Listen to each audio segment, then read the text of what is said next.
Hi hello എല്ലാവർക്കും നമസ്കാരം. പുതിയൊരു വീഡിയോയിലേക്ക് സ്വാഗതം. കമൻറ്റിന് മറുപടി വേണ്ടേ? ഒരുപാട് വീഡിയോസ് ഈ ദിവസം ഇങ്ങനെ പോസ്റ്റ് ചെയ്യുന്നതുകൊണ്ട് എനിക്ക് കമൻറ്റിന് ഇങ്ങനെ മറുപടി തരാൻ എനിക്ക് പറ്റുന്നില്ല. പറ്റുന്ന സമയത്തൊക്കെ ഞാൻ കമൻറ്റിന് മറുപടിയായിട്ട് വരുന്നുണ്ട്. അപ്പം ചിലർ കമൻറ്റ് ചെയ്യുന്നുണ്ട്, കമൻറ്റിന് മറുപടിയായിട്ട് തന്നെ വരാതെ വേറെ ഉള്ളതും പോസ്റ്റ് ചെയ്യും. ഈ കമൻറ്റിന് മറുപടി എന്ന് പറയുന്നത് കൊറോണ വൈറസിനെക്കാട്ടും വലിയ വൈറസാണ്. നമ്മളൊരു കാര്യത്തിനൊരു മറുപടി കൊടുത്താൽ പിന്നെ അവർക്ക് അതിന് അടുത്ത പിന്നെ എന്താ പറയുക, അടുത്ത സംശയം ഉണ്ടാവും, പിന്നെ അതിൻ്റെ അടുത്ത സംശയം ഉണ്ടാവും, പിന്നെ അതിൻ്റെ അടുത്ത സംശയം ഉണ്ടാവും. ആ സംശയമൊക്കെ തീർത്തു കൊടുക്കുക എന്ന് പറയുന്നത് നമ്മുടെയും കൂടി ഉത്തരവാദിത്തമല്ലേ? ആണല്ലോ, ആവുമല്ലോ. അതുകൊണ്ട് ഞാൻ ഇന്ന് ഒരു കമൻറ്റിനും കൂടി മറുപടി തന്നേക്കാമെന്ന് കരുതി. കാരണം നാളെ ചിലപ്പോഴേ ഞാൻ വീഡിയോ പോസ്റ്റ് ചെയ്യുള്ളൂ. നാളെ ഗുരുവായൂർ ഏകാദശിയാണ്, ഞാൻ ഗുരുവായൂർ പോകുന്നുണ്ട്. അപ്പോൾ രാവിലെ പോയാൽ ഈവനിങ്ങൊക്കെയാണ് എത്തുക. അപ്പം പിന്നെ എനിക്ക് കമൻറ്റിന് മറുപടി ഒന്നും തരാൻ പറ്റിയെന്ന് വരില്ല. ആ ഒരു വീഡിയോ മാത്രമേ പോസ്റ്റ് ചെയ്യുള്ളൂ. അതുകൊണ്ട് ഇന്നൊരു വീഡിയോയും കൂടി ഒന്ന് പോസ്റ്റ് ചെയ്തിട്ടേക്കാമെന്ന് കരുതി. ചിലപ്പം 2-3 വീഡിയോസ് ഞാൻ എടുത്ത് വെച്ചിട്ട് നാളെ പോകുന്ന പോക്കിൽ ചിലപ്പം ഞാൻ അപ്ലോഡ് ചെയ്യാം. അല്ലെങ്കിൽ ഈ പറഞ്ഞതുപോലെ നാളെ ഗുരുവായൂരത്തെ വീട്ടിലെത്തിയതിന് ശേഷം വിശേഷങ്ങളൊക്കെ പങ്കുവെക്കാം എന്നുള്ള രീതിയായിരിക്കും. എങ്ങനെയാണെന്നുള്ളത് നമുക്ക് അതേപോലെ ചെയ്യാം. ഏതായാലും ഞാൻ ഏത് വീഡിയോസിനാണ് മറുപടി പറയാൻ പോകുന്നത് എന്ന് വെച്ചാൽ, ഞാൻ പറഞ്ഞല്ലോ, കോമൺ ആയിട്ടുള്ള എനിക്ക് എല്ലാം വരുന്ന വീഡിയോസിനും കമൻറ്റിനും മറുപടി ഞാൻ കൊടുക്കുന്നുണ്ട്. അതായത് ടൈപ്പ് ചെയ്തിട്ട് അവർക്ക് മറുപടി കൊടുക്കാതെ വീഡിയോ ആയിട്ട് ചെയ്യാണ്. താല്പര്യമുള്ളവർക്ക് കാണാം, ഇല്ലാത്തവർക്ക് സ്കിപ്പ് ചെയ്ത് പോകാം. വേറെ ചാനലും ഉണ്ട്. ഓക്കെ, അപ്പോൾ എനിക്ക് ഇതിൻ്റെയൊക്കെ താഴെ വന്നിട്ട് ഓരോന്നിനായിട്ട് ഇങ്ങനെ മറുപടി തരാൻ എനിക്ക് കുറച്ച് ബുദ്ധിമുട്ടുള്ളത് കൊണ്ടാണ് ഞാനൊരു വീഡിയോ ആയിട്ട് പോസ്റ്റ് ചെയ്യുന്നത്. അതും ഞാൻ പറഞ്ഞു തന്നേക്കാം. അപ്പം പണിയില്ലാതെ നിൽക്കുകയാണ് എന്ന് പറയുന്ന മുസ്ലിംസിന് മറുപടി ഇനി കേട്ടില്ലെന്ന് പറയരുത് എന്നുള്ള ഒരു വീഡിയോ ഉണ്ട്. ആ വീഡിയോ നിങ്ങൾ കണ്ടാൽ മാത്രമേ ഞാൻ ഈ പറയുന്ന കാര്യങ്ങൾ നിങ്ങൾക്ക് വ്യക്തമായിട്ട് മനസ്സിലാവുള്ളൂ. അപ്പം ആ വീഡിയോ കാണാത്തവരാണെങ്കിൽ ഒന്ന് എൻ്റെ അക്കൗണ്ടിൽ കയറിയിട്ട് ആ വീഡിയോ ഒന്ന് ജസ്റ്റ് എടുത്ത് നോക്കുക. അപ്പം നിങ്ങൾക്ക് മനസ്സിലാവും ഞാൻ എങ്ങനെയാണ് എന്തിനാണ് പറയുന്നത് എന്നുള്ളത്. അപ്പം HHS കമൻറ്റിലേക്ക് പോവാം കേട്ടോ. HHS എന്നാണ് കൊടുത്ത് ബ്യൂട്ടി ക്യൂൺ. ഞാനോ പോവാണ്. എന്നെ പൊതുവേ എനിക്ക് ഒരു പേരുണ്ട്, അഹങ്കാരി നോക്കാം. ഭയങ്കര അഹങ്കാരമാണെന്നൊക്കെ പറയുന്നത്. നിങ്ങളിങ്ങനെയൊക്കെ പറയുമ്പോൾ ഞാൻ എങ്ങനെ അഹങ്കാരിക്കായിരിക്കും? ഞാനാണെങ്കിൽ ബ്യൂട്ടി പാർലറിലൊന്നും പോകാറുമില്ല. കാരണവന്മാരായിട്ട് കിട്ടിയ ഭംഗിയും കോലമൊക്കെ തന്നെയാണ്. ആ ഒരു കമൻറ്റോടുകൂടെ ഞാൻ തളർന്നു ഗൈസ്. ഇങ്ങനെയൊന്നും പറയരുത്. തെറി വിളിക്കുമ്പോൾ കോശി എനിക്ക് ആത്മവിശ്വാസം കൂടുകയോ ഇങ്ങനെയൊക്കെ പറയുമ്പോൾ ഞാൻ തളർന്നു പോകുന്നത്. പോട്ടെ. അടുത്ത ഫിയ. പുട്ടിന് തേങ്ങ ഇടുന്ന പോലെ മുസ്ലിംസ് ഹിന്ദു എന്താണ് ചേച്ചിയുടെ ഉദ്ദേശം? മുസ്ലിംസാണ് എനിക്ക് മറുപടി ഇടുന്നതിന് മുസ്ലിംസിനെ പറ്റി പറയും, ഹിന്ദു മറുപടി ഇടുമ്പം ഹിന്ദുവിനെ പറ്റി പറയും. അതാണ് പുട്ടിന് തേങ്ങ ഇടും പോലെ ഹിന്ദു മുസ്ലിം എന്ന് പറയുന്നത്. ഞാൻ ഹിന്ദു അല്ല മുസ്ലിമും അല്ല, അതുകൊണ്ട് ഞാൻ ഇത് രണ്ടും പറയുന്നു. ഇട്ടത് പേര് ഫിയ ഫിദ എന്ന് വായിച്ച ഫിയയാണേ. അപ്പം ഏത് നാമധാരിയാണെന്നിപ്പോൾ മനസ്സിലായില്ലേ? അപ്പം എനിക്ക് കമൻ്റ് ഇടുന്നത് മുഴുവനവും ഏത് നാമധാരികളാണോ അവർക്കുള്ള മറുപടി ആയിട്ടാണ് എനിക്ക് കൊടുക്കാൻ പറ്റുള്ളൂ. നാട്ടിലുള്ളവരൊക്കെ പൊട്ടന്മാരാണെന്ന് വിചാരം. പൊട്ടന്മാരാണോ എന്നാണോ വിചാരം? അല്ല, എൻ്റെ വാപ്പ ഒഴികെ ബാക്കി എല്ലാവർക്കും വിവരമുണ്ട്. എൻ്റെ വാപ്പക്ക് വിവരം ഉണ്ടായിരുന്നെങ്കിൽ ഇജ്ജ് ഇങ്ങനെ ഉണ്ടാവുമായിരുന്നു എൻ്റെ കോയ. ഫോട്ടോ വരച്ച് സെയിൽ ചെയ്യുന്നതാണ് പണിയെങ്കിൽ ചേച്ചി അത് ചെയ്യൂ. ഇതെന്താ മോളെ എസ്സേയോ? എൻ്റെ പൊന്നെ കുറേ ഉണ്ട് കേട്ടോ. അത് ചെയ്യൂ. അല്ലാതെ ഇടയ്ക്കിടയ്ക്ക് കൈ മുറിച്ച് അത് കഴിയുമ്പോൾ പെട്ടെന്നൊരു ഹാല്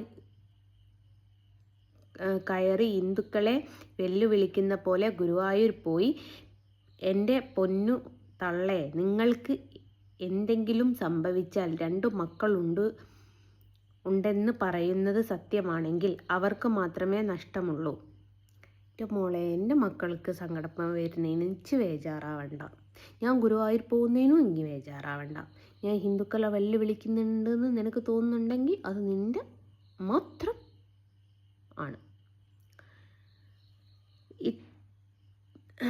അത്രയ്ക്ക് നിങ്ങളുടെ എന്തെയും നഷ്ടം. ഈ നാട്ടിൽ ഒരാൾക്കും ഇത്രയൊരു പ്രശ്നവുമേ ഇല്ല. ഈ നാട്ടിൽ ഒരാൾക്കും ഇത്രമേൽ പ്രശ്നമില്ല. ഇല്ല, എനിക്ക് മാത്രമേ ഉള്ളൂ. അതെന്തൊക്കെ ഉണ്ടാണെന്നുള്ളത് നീ ഹിന്ദു മുസ്ലിം എന്ന് പറഞ്ഞപ്പോൾ തന്നെ നിനക്ക് മനസ്സിലായല്ലോ. അത്രയ്ക്ക് നിങ്ങൾ ലോകം മുഴുവനും വെറുപ്പിച്ചു വെച്ചിട്ടുണ്ട്. അതെയോ? നിങ്ങൾ 4 വീതം 3 നേരം പറയുന്ന പോലെ നിങ്ങൾ കണ്ണൻ്റെ ഫോട്ടോ വരയ്ക്കുന്നത് കൊണ്ടാണ് നിങ്ങളെ ഇത്രയും ആളുകൾ വെറുക്കുന്നത്. അറേബ്യൻ കൺട്രീസിൽ പോലും അമ്പലം പണിയുന്ന കാലമാണിത്. അറേബ്യൻ കൺട്രീസിൽ അമ്പലം ഇന്നും ഇന്നലെയും പണിതല്ല, വർഷങ്ങളായിട്ട് അറേബ്യൻ കൺട്രീസിൽ അമ്പലമുണ്ട് കേട്ടോ. മോള് ഇപ്പോഴായിരിക്കും വിവരം, ഇത് യൂത്താ, 20 കിഡ്സാണ്. പിന്നെയാണ് നിങ്ങളുടെ ഒരു ഫോട്ടോ വരച്ചാൽ മുസ്ലിം മതം വിട്ട് മുസ്ലിം ആരും കരയുന്നതുമില്ല. ഞാൻ മുസ്ലിം മതം വിട്ടതുകൊണ്ട് മുസ്ലിംസ് ആരും കരഞ്ഞില്ല ഇനി പറയല്ലേ. ഇനി സോഷ്യൽ മീഡിയയിൽ എടുത്തു നോക്ക്, തൊപ്പിയും കുപ്പായോട്ട് എത്ര ഉസ്താദുമാർ ജസ്ന മതം വിട്ട് ഞങ്ങൾക്ക് കുഴപ്പമൊന്നുമില്ല എന്നും പറഞ്ഞ് വലിയ സംസാരിക്കുന്നത്. പിന്നെ എന്തുകൊണ്ടാണ്? ഓൾക്ക് വിഷമവും ബേജാറും ഇല്ലേ? പിന്നെ വലിയ എന്തിനാണ് ഇങ്ങനെ പറഞ്ഞുകൊണ്ട് നടക്കുന്നത്? അത് ഓലോടാണ്. ഓലെ കമൻറ്റിൻ്റെ താഴെ പോയി ചോദിക്കണം. ജസ്ന മതം വിട്ടത് നിങ്ങൾക്ക് വിഷയമില്ലെങ്കിൽ വീണ്ടും ജസ്നയുടെ കാര്യം എന്തിനാണ് നിങ്ങൾ വന്നിങ്ങനെ സംസാരിക്കുന്നതെന്ന് അവരുടെ കമൻറ്റ് ബോക്സിലൊന്ന് പോയി ചോദിക്കണം കേട്ടോ. തട്ടം ഒഴിവാക്കിയത് കൊണ്ട് ഹിന്ദുക്കൾ പൊക്കിക്കൊണ്ട് നടക്കുന്നുമില്ല. ഞാൻ ഹിന്ദുക്കൾ പൊക്കുമെന്ന് വിചാരിച്ചിട്ടില്ല. കാരണം പൊങ്ങൂലടാ. 76 കിലോ ഉണ്ടായി, ഞാൻ അതെല്ലാം കൂടി 73 ആക്കിയേക്ക്. ആർക്കൊണ്ടും പൊങ്ങൂല. പിന്നെ എല്ലാവരുടെയും ഒരു വിചാരമുണ്ട്, എന്നെ ഏതോ സംഘികളായിരുന്നു ഇത്രയും കാലം പൊക്കിക്കൊണ്ട് നടന്നത്. എന്നെ ഒരു സംഘികളും ഇത്രയും കാലം പൊക്കിക്കൊണ്ട് നടന്നിട്ടില്ല. ഞാൻ ഇവിടം വരെ എത്തിയിട്ടുണ്ട് എൻ്റെ സ്വന്തം ഹാർഡ് വർക്ക് കൊണ്ട് മാത്രമാണ്, അല്ലാതെ സംഘികൾ താങ്ങിയത് കൊണ്ടല്ല. അതിൻ്റെ ഫ്രസ്ട്രേഷൻ നിങ്ങൾക്ക് നന്നായിട്ടുണ്ട്. പിന്നെ സംഗീതം താങ്ങാത്തതിൻ്റെ ഫ്രസ്ട്രേഷനാണല്ലോ എനിക്ക്. അവനവൻ്റെ കാര്യം നോക്കി ആൾക്കാരെ തമ്മിലടിപ്പിക്കാൻ നടക്കാതെ മക്കളെ നോക്കി ഫോട്ടോയും വരച്ച് ജീവിക്കാൻ നോക്കൂ. ആരും നിങ്ങളെ പിന്നാലെ വരില്ല. ഞാൻ ഫോട്ടോ വരച്ച് എൻ്റെ ഉപജീവനമാർഗവും കണ്ടെത്തി നടക്കുമ്പോഴും എൻ്റെ താഴെ വന്ന് കമൻ്റ് ഇടുന്നത് ഈ പറഞ്ഞ ഫീയും കാണുന്നുണ്ടല്ലോ, നീയും കമൻ്റ് ഇടുന്നുണ്ടല്ലോ. അതുകൊണ്ട് നിങ്ങളോടൊന്നും വർത്താനം പറഞ്ഞിട്ട് കാര്യമില്ല. പിന്നെ ഒരു കാര്യം ഇപ്പോഴും ഞാൻ പറഞ്ഞു തന്നേക്കാം, എന്നെ ഒരു സംഘികളും പൊക്കി കണ്ട് ഇതുവരെ നടന്നിട്ടുമില്ല. ഇനി സംഘികൾ പൊക്കാൻ വന്നാൽ ഞാനിട്ട് നിന്ന് കൊടുക്കാനും പോകുന്നില്ല കേട്ടോ. കുറേ കാലമായി ഇത് ഞാൻ ഇങ്ങനെ കേട്ടോണ്ടിരിക്കുന്നു. എന്നെ ആര് പൊക്കിക്കൊണ്ടിരുന്നു എന്നാണ് പറയുന്നത്. സുരേഷ് ഗോപിയുടെ മകളുടെ കല്യാണത്തിന് ഞാൻ ഇന്ത്യൻ പ്രധാനമന്ത്രിക്ക് ഫോട്ടോ കൊടുത്തു എന്നല്ലാതെ വേറെ എന്തെങ്കിലും നിങ്ങൾ ഈ BJPയുടെയോ RSSൻ്റെയോ പരിപാടിക്ക് ഞാൻ പോയത് കണ്ടോ? ഇതിൻ്റെ മുമ്പ് ബോംബെയിൽ അങ്ങാണ്ട് ഒരു പരിപാടിക്ക് ഞാൻ പോയിട്ടുണ്ട്. അത് അവർക്ക് ഫോട്ടോ വേണമെന്ന് പറഞ്ഞ് നമ്മുടെ എക്സ്പെൻസ് സഹിതം അവർ വഹിച്ചത് കൊണ്ട് മാത്രം. അതും എൻ്റെ ഫോട്ടോയുടെ ഭാഗമായിട്ടാണ് ഞാൻ പോയത്. അല്ലാതെ ഹിന്ദുക്കളുടെ BJPയുടെ ഒരു പരിപാടിക്ക് ഞാൻ പോയിട്ടില്ലല്ലോ. ഏതെങ്കിലും ഒരു പ്രകടനം നടക്കുന്നിടത്തോ അല്ലെങ്കിൽ എന്തെങ്കിലും ഒരു പ്രതിഷേധം നടക്കുന്നിടത്തോ നിങ്ങൾ എന്നെ കണ്ടിട്ടുണ്ടോ? പിന്നെ എന്താ നിങ്ങൾ ഈ പറഞ്ഞുകൊണ്ട് നടക്കുന്നത്? എനിക്കറിയാൻ മേലാതെ ഇങ്ങോട്ട് ചോദിക്കാം.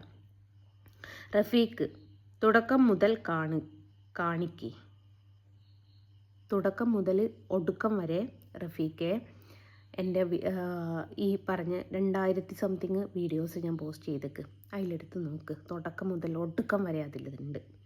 പിന്നെ ഈ തുടക്കവും ഒടുക്കവും വരെ ഒരു ദിവസം കൊണ്ട് എനിക്ക് ഇടാൻ പറ്റില്ല, 4 ദിവസം കൊണ്ട് പോസ്റ്റ് ചെയ്യുന്നതാണ്. അപ്പോൾ കട്ട് ചെയ്തിട്ടുള്ളത് അതിലുള്ളിൽ അതും ഞാൻ പറഞ്ഞു തന്നേക്കാം.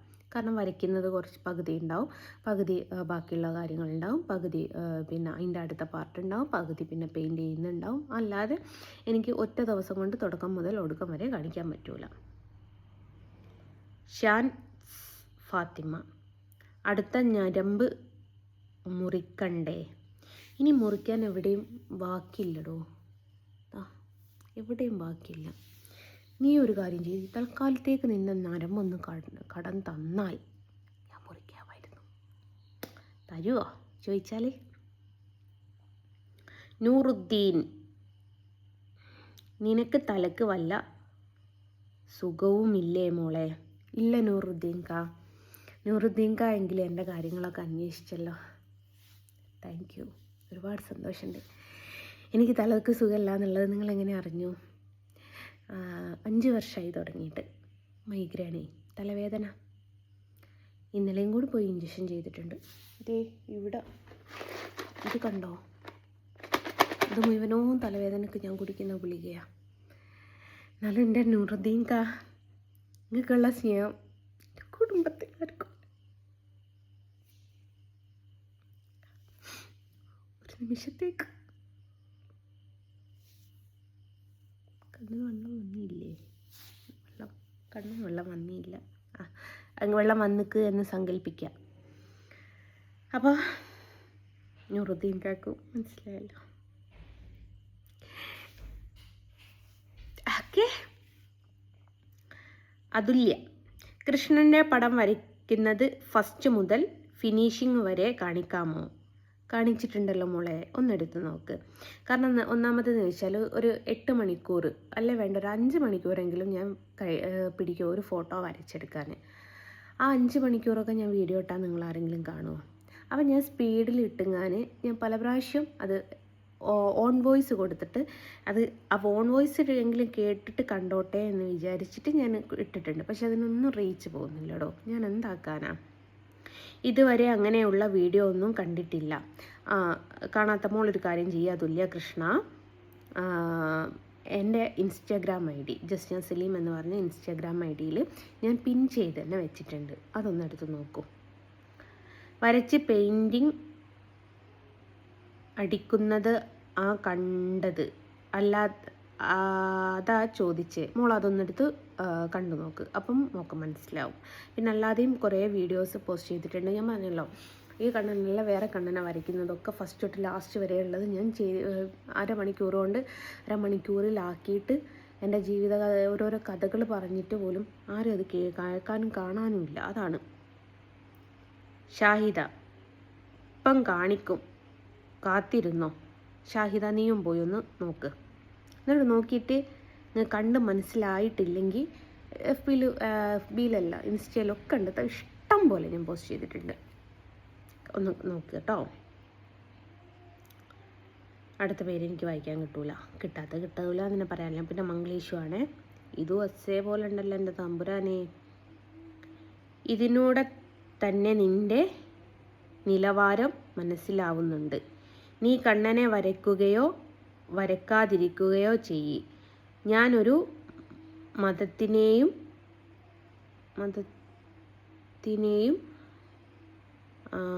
അപമാനിക്കുകയോ തള്ളിക്കളയുകയോ ചെയ്യുന്ന ഒരാളല്ല.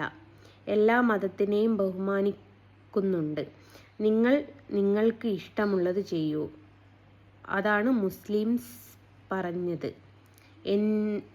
എന്തിനാ അതിന് മുസ്ലിമിനെ പറയുന്നത് എന്തിനാണ്?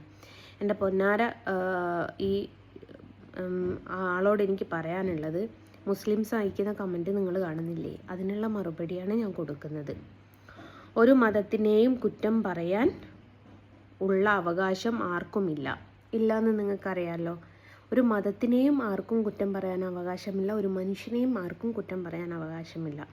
എൻ്റെ കമൻറ്റുകൾ ഈ വീഡിയോ കാണുമ്പോൾ തന്നെ നിങ്ങൾക്ക് മനസ്സിലാവുന്നുണ്ടല്ലോ. എനിക്ക് വരുന്ന കമൻറ്റിന് മറുപടിയാണ് ഞാൻ തരുന്നത്.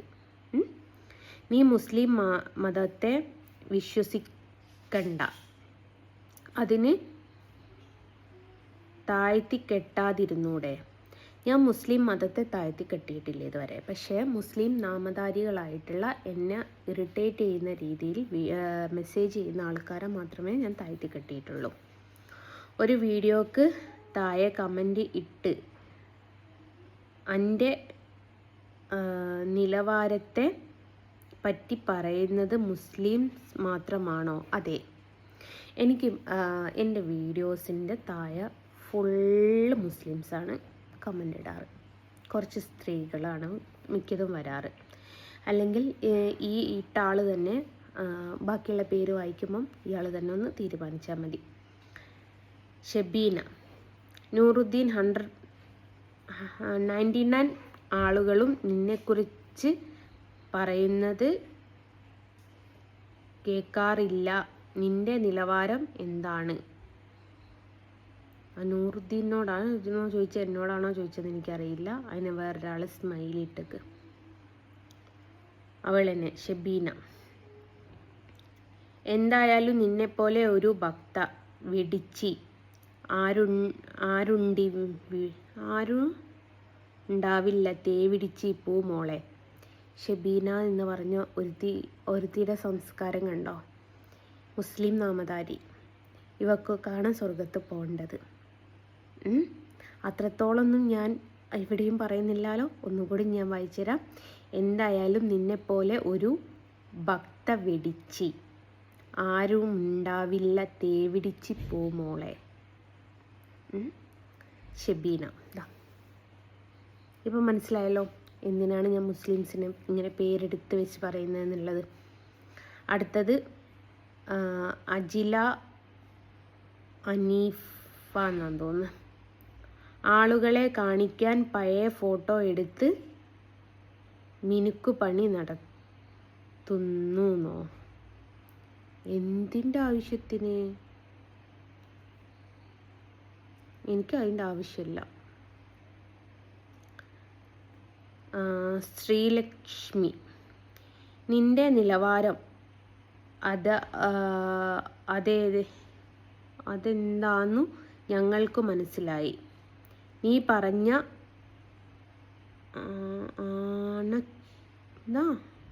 അണ്ണാച്ചിയാണു നിങ്ങൾക്ക് ഭേദം. എന്നെക്കാട്ടിലും അണ്ണാച്ചിയാണ് ഭേദം എന്നോ?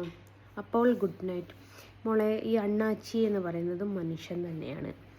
ദൈവം കഴിഞ്ഞ ജന്മത്തിൽ അവരെന്തോ പാപം ചെയ്തതുകൊണ്ടാണ് ഈ ജന്മത്തിൽ അവരെ ഭിക്ഷ യാചിച്ച് ജീവിക്കാൻ വേണ്ടിയിട്ട് വിട്ടത്. ചിലപ്പോൾ ഒരുപക്ഷെ അടുത്ത ജന്മം നീയും ഞാനും കണ്ണാച്ചിയായിട്ടായിരിക്കും ജനിക്കുക. നമ്മളൊക്കെ ഭിക്ഷാടനം നടത്തിയിട്ടും തെരുവിൽ ഉറങ്ങിയിട്ടൊക്കെ ആയിരിക്കും ജീവിക്കുക. അതെങ്ങനെയായിരിക്കും എന്ന് നമുക്ക് പറയാൻ പറ്റില്ല. അത് ദൈവത്തിൻ്റെ കയ്യിലാണ്. അതുകൊണ്ട് ഈ അണ്ണാച്ചി എന്ന് പറഞ്ഞിട്ടും ഈ താന്ന കാസ്റ്റ് എന്നൊക്കെ പറഞ്ഞിട്ടൊക്കെ ഓരോരുത്തരെ കമ്പയർ ചെയ്യുന്ന സമയത്ത് ശ്രദ്ധിക്കുക. അവരും മനുഷ്യരാണ്. നമ്മളെപ്പോലെ കണ്ണും മൂക്കും, നമ്മളെപ്പോലെ ശരീരവും, നമ്മളെപ്പോലെ എന്താ പറയുക മാംസവും, നമ്മളെപ്പോലെ ചുവന്ന ചോരയും കറുത്ത മുടിയും ഒക്കെ ഉള്ള ആൾക്കാർ തന്നെയാണ് അവരും. വെളുത്ത പല്ലൊക്കെ അവർക്കും ഉണ്ട്. പിന്നെ എന്താ പറയുക, അണ്ണാച്ചിനെ പറ്റിയൊക്കെ ഇങ്ങനെ പറയുന്നത് അതൊക്കെ മോശമുള്ള കാര്യമല്ലേ കുട്ടി? നീ ഒരു കാര്യം ഓർക്കുക, അവരങ്ങനെ ആയിപ്പോയി. നമ്മളങ്ങനെ ആവാതെ ജീവിച്ച് നമുക്കൊക്കെ നല്ലൊരു ലൈഫ്, ഒരു വീട്, അതിനുള്ള പരിസരം അതൊക്കെ തന്നതിൽ ദൈവത്തിനോട് നന്ദിയല്ലേ പറയേണ്ടത്? ഒന്ന് ചിന്തിച്ചു നോക്ക് കുട്ടി. എൻ്റെ നെഗറ്റീവ് എന്നെ തെറി വിളിക്കുക, തോന്നിയ ദിവസം വിളിക്കുക, എന്ത് വേണേലും ചെയ്തോ. പക്ഷേ ഇങ്ങനത്തെ പരിപാടിക്ക് ദയവ് ചെയ്ത് നിൽക്കരുത്. അതിനോട് എനിക്ക് വലിയ താല്പര്യം. നിങ്ങൾ തെറി വിളിച്ച് തെറി വിളിച്ചിട്ട് ഞാൻ കൂളായിട്ട് സംസാരിച്ചിട്ടില്ല. പക്ഷേ കൈയില്ലാത്തവൻ വിരലില്ലാത്തവനെ കളിയാക്കുന്ന രീതിയിലാണ് ഇപ്പോൾ കുട്ടി സംസാരിച്ചത്. ഫാത്തിമ. ഇവൾ പച്ചപ്പയർ തിന്ന കുണ്ടി പോലെ പിൻ പിൻ പിൻ. ഫാത്തിമ കേട്ടോ. അടുത്തത് ജമീല ഷാ. തൊലിക്കട്ടി അപാരം. അതെ, മൃഗത്തിനെക്കാട്ടിലും തൊലിക്കട്ടിയുണ്ട്. മഞ്ജു വിനു. ഹരേ കൃഷ്ണ ഹരേ കൃഷ്ണ. കണ്ണൻ കൂടെ കാണും. സർവം കൃഷ്ണാർപ്പണമസ്തു. ചുറ. എന്താ ഇച്ചു എന്നാണ് ഇടല്. താത്താന്ന് കണ്ടാ ഉദ്ദേശിച്ചത്. ഷജുവ. നിന്റെ തള്ള് കേട്ട് മതിയായി. ചെവി അങ്ങ് ഒത്തിക്കാളടാ. എന്താ സ്റ്റിക്കർ ഒട്ടിക്കുക ആണല്ലേ?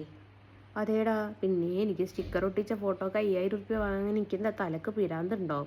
ഷെജുവ വിളിക്കുക ഞാൻ നിന്നെ. എന്നോടൊരു ഫോട്ടോ വാങ്ങിയിട്ട് അത് ഫ്രെയിം പൊളിച്ച് നിനക്ക് നാട്ടുകാർക്ക് കാണിച്ച് സ്റ്റിക്കറാന്ന് കാണിച്ച് കൊടുത്താൽ നീ പറയുന്ന പൈസ ഞാൻ തരും. 10 ലക്ഷം ഞാൻ തരും. 10 ലക്ഷം രൂപയുടെ ചലഞ്ചാണ് ഈ ഷജുവ എന്ന് പറയുന്ന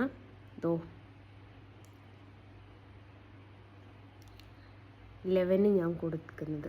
10 ലക്ഷം രൂപയുടെ ചലഞ്ച്. ഞാൻ വരച്ചൊരു ഫോട്ടോ മേടിച്ചിട്ട് അത് സ്റ്റിക്കറാണ് പറിക്കുന്നത് പോണം പറിച്ചവൻ കാണിച്ചു തരണം. എന്നാൽ 10 ലക്ഷം ഞാൻ തരും. 10 ലക്ഷം പബ്ലിക്കായിട്ട് പറയാം. അടുത്തത് HDY2 media. Hi Jasna, Kannan കൂടെ ഉണ്ടാവും. Thank you. ഒരു മുസ്ലിം ഫാമിലി ആട്ടോ, അതും ഭയങ്കര സന്തോഷം. അല്ല, ഹിന്ദു ഫാമിലി. ഞാൻ വിചാരിച്ചാൽ ശ്രീ തട്ടം വിട്ടിട്ടുണ്ട്. Thank you. അപ്പം ഷെജുവ മോനെ, നീ ഈ വെല്ലുവിളി ഏറ്റെടുക്കുന്നോ? ഒരു ഫോട്ടോ നിനക്ക് വേണ്ട. ഞാനൊരു ഫോട്ടോ 5000 രൂപക്ക് സ്റ്റാർട്ടിങ് സൈസ് ഫോട്ടോ കൊടുക്കുന്നത്. നിനക്ക് 2500 രൂപ ചിലവിൻ്റെ പൈസ മാത്രമേ ഞാൻ നിന്നോട് മേടിക്കുള്ളൂ. അത് മേടിച്ചിട്ട് പബ്ലിക്കായിട്ട് മേടിച്ച സ്പോട്ടിന് നീ എൻ്റെ മുമ്പിൽ വെച്ചിട്ട് തന്നെ, അല്ലാതെ പുറത്തെവിടെയല്ല. പുറത്ത് നിങ്ങൾക്ക് കൊണ്ടുപോയി അത് സ്റ്റിക്കറാക്കിയിട്ട് എടുക്കാനൊക്കെ പറ്റും. നീ ആളെയും കൂട്ടിയിട്ട് വീട്ടിൽ വാ. ആളെയും കൂട്ടിയിട്ട് വന്ന് നീ 10 ആളോ 100 ആളോ 1000 ആളോ വേണേ കുട്ടിക്ക് ഒന്ന് പോസ്റ്റ് ഇട്ടാൽ മതി. ജസ്ന സലീം ഇങ്ങനെ പറഞ്ഞിട്ടുണ്ട്, എൻ്റെ കൂടെ ആരെങ്കിലും വരുമോ എന്ന് ചോദിച്ചാൽ 150 ആൾക്കാർ വരാനുണ്ടാവും. നീ ഇവിടെ വന്നിട്ട് ഞാൻ വരച്ച് വെച്ചൊരു ഫോട്ടോ അത് നീ പറിച്ച് തന്നാൽ 10 ലക്ഷമാണ് ഞാൻ നിനക്ക് തരിക. 10 ലക്ഷം. ഓക്കെ? ഈ ചലഞ്ച് നീ ഷജുവ കാണുമല്ലോ എൻ്റെ വീഡിയോ. ഏറ്റെടുക്കാൻ പറ്റിയ കമൻറ്റ് ഇട് കേട്ടോ. ഓക്കെ, ടാറ്റാ. അപ്പോൾ ഇന്നത്തെ വീഡിയോ ഇത്ര മാത്രമേ ഉള്ളൂ. ബൈ പറഞ്ഞിട്ട് ബൈ ഫ്രം ജസ്ന സലീം.